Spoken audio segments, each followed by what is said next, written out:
ప్రియా న్యూస్కు స్వాగతం. ఈనాటి ముఖ్యాంశాలు. వాలంటరీ ఉద్యోగానికి రాష్ట్రంలోనే మొదటి వ్యక్తిగా షేక్ రఫీ రాజీనామా.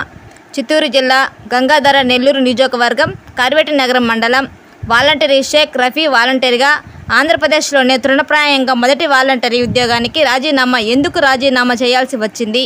రిపోర్టర్ ప్రశ్నించగా ఆసక్తికరంగా వాస్తవాలను తెలిపారు. కార్వేటి మండలంలో వాలంటీర్గా పనిచేస్తున్నారు. మీరు వాలంటీర్గా ఎందుకు మొట్టమొదట రాష్ట్రంలో ఏ వాలంటీర్ తీసుకునే నిర్ణయం ఎందుకు తీసుకోవాల్సి వచ్చింది? దాని కారణాలు ఏంటి చెప్పగలరా రఫీ గారు? జగన్మోహన్ రెడ్డి గారిని మరలా సీఎం చేయాలని ప్రజల్లో ఈ ఎలక్షన్ కోడ్ రావడంతో మళ్ళా ప్రజల్లో తిరగడానికి మనకు అవకాశం ఇవ్వలేదు. సో అందుకనేసి ఎలక్షన్ కమిషనర్ వాలంటీర్ వ్యవస్థను మన ప్రజల్లోకి తిరగకూడదనేసి ఒక అంశము తీసుకొచ్చారు. సో దీనికి మేము వ్యతిరేకించి వాలంటీర్ ఉద్యోగానికి రాజీనామా చేశాను. ఎందుకంటే ఈ ఉద్యోగము మాకు ఇచ్చిందే జగన్మోహన్ రెడ్డి. సో ఇప్పుడు ఈ సమయంలో కానీ మనం అతన్ని సీఎం చేసుకోవాలని అతని కోసం మనం పని చేయకపోతే ఆ ఉద్యోగం వేస్ట్. మనకి ఇచ్చిన ఉద్యోగం మనం వేస్ట్. 5 సంవత్సరాలు మేము ప్రజలకి సేవ చేసాం, తిరిగి కష్టపడినాం.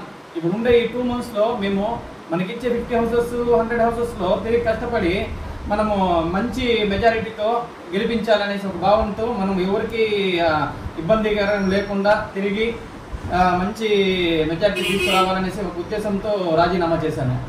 సో అదేవిధంగా మా ఇంట్లో జగన్మోహన్ రెడ్డి వల్ల ఇప్పుడు ఈ 5 ఏళ్ళలో సీఎం ఉండడంతో అనేక సంక్షేమ పథకాలు లబ్ధి పొందాం. మా అమ్మకైతే వైఎస్ఆర్ చేయూత, వైఎస్ఆర్ ఆసరా, వైఎస్ఆర్ 0 వడ్డీ, వైఎస్ఆర్ పెన్షన్ కానుక, నాకైతే అంగడికి అయితే వైఎస్ఆర్ తోడు పథకం కింద మేము లబ్ధి పొందాం. సో ఇన్ని లబ్ధి పొందుతూ మేము అతనికి ఆ రుణం తీర్చే అవకాశం మాకు ఇప్పుడు వచ్చింది.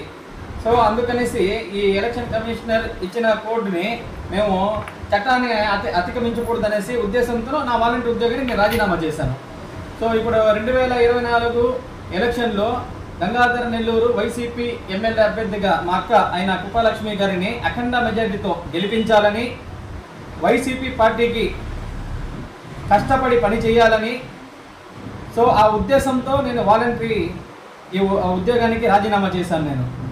సో ముఖ్య లక్ష్యం ఏంటంటే మన ప్రియతమ నాయకులు శ్రీ వైఎస్ జగన్మోహన్ రెడ్డి గారిని మళ్ళా ముఖ్యమంత్రి చేయాలనే ఒక లక్ష్యంతో ఈ వాలంటీర్ ఉద్యోగానికి రాజీనామా చేశా.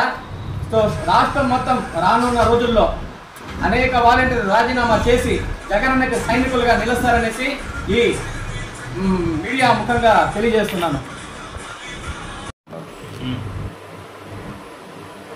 ఆంధ్రప్రదేశ్లో తెలుగుదేశం పొత్తు జనసేన మరియు బీజేపీ, తెలంగాణలో చూస్తే కాంగ్రెస్తో పొత్తు.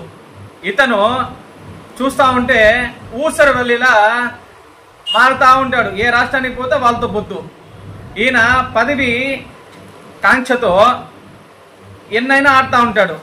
సో దీన్ని దృష్టిలో పెట్టుకుని ఆంధ్రప్రదేశ్లో ఉండే ప్రతి ఒక్క ప్రజలు, ప్రతి ఒక్క ఓటర్లు బాగా ఆలోచించండి. ఈ అవకాశాన్ని ఈ 5 ఏళ్ళలో మాకు 2 సంవత్సరాలు కరోనా వచ్చేసింది.